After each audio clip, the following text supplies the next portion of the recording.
Magandang umaga sa iyo. Magandang umaga po.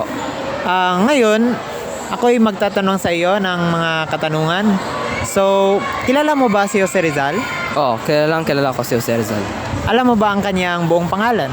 Ang buong pangalan niya ay Jose Protasio Rizal Mercado y Alonso Realonda. So, anong masasabi mo sa kanya?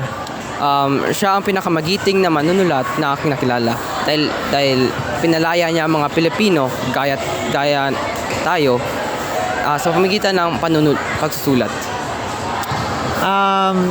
Maraming nasasabi sa iba, sa karamihan sa atin nagsasabi na hindi siya ang deserving na tawaging bilang isang Philippine hero natin.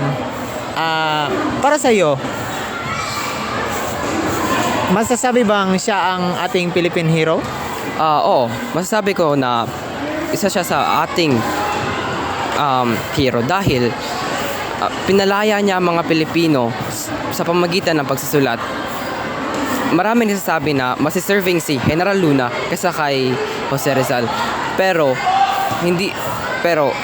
si General Luna gumamit ng sandata sa sandata habang si Jose Rizal gumamit ng knowledge. So kaya masasabi ko na si Jose Rizal ay isa sa bayani ng Pilipinas. So maraming salamat po sa iyong oras. Salamat po. So hello guys, we are here today to approach some students junior high school here in Assumption, and we are going to interview them about Rizal. So we're finding someone. So hello kuya. Good morning po. Pwede ka namin ma-interview. Pwede yan.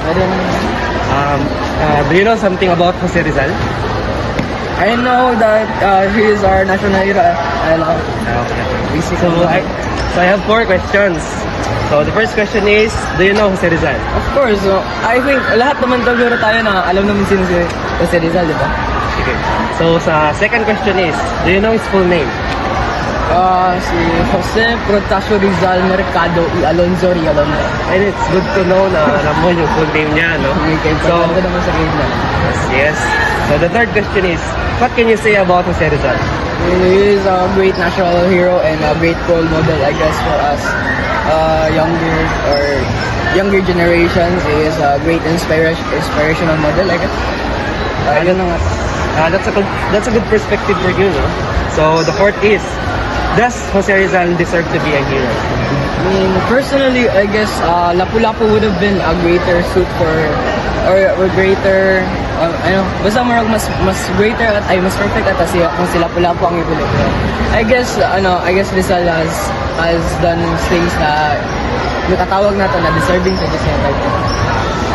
That's your own perspective. So thank you, kuya. That's all for today, guys. Hi ate, good afternoon. Good afternoon. My first question for you is, do you know Jose P. Rizal? Yes. Do you know his full name? Yes, Jose Protasio Rizal Mercado y Alonso Realonda. What can you say about Rizal? He's our great national hero in the Philippines. Perfect. Does Rizal describe to be a hero? Yes, because he expressed his love in the Philippines through novels, articles rather, and essays. Thank you. Thank you. Good afternoon. So, can I ask a question? Do you know Jose Rizal? Yes, yes. Do you know his full name? Yes. What can you say about Jose Rizal? He is a great hero. Does Rizal deserve to be a hero? Yes, of course, because he sacrificed for his country. So, good afternoon sa mundo, ah.